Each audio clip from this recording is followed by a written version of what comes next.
Deputy commissioner Jhelum Rao Pervez Akhtar نے گردوارہ بھائی کرم سنگھ کا دورہ کیا اور گردوارے کی تزئین و آرائش و بحالی کے لیے جاری اقدامات کا جائزہ لیا۔ بابر حسین کی report.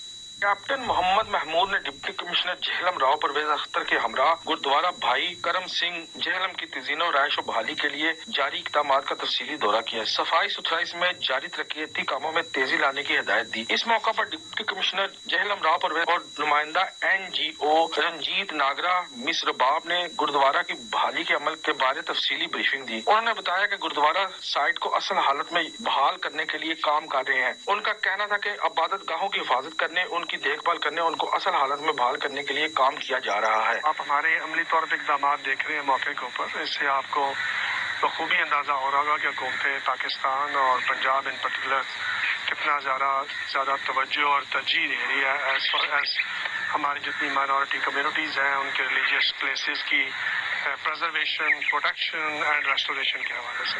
Commissioner Rawalpindi captain retired محمد محمود نے قبل ازیں 3 پورا ڈیم کی سائٹ کا تفصیلی دورہ کیا۔ بعض انہوں نے جہلم شہر میں سول کلب سپورٹس کمپلیکس کا بھی دورہ کیا، ترقیاتی کاموں کا جائزہ لیا اور موقع پر افسران کو ضروری ہدایات دی۔ کیمرہ مین حسنین علی کے ساتھ بابر حسین، سچ نیوز، جہلم۔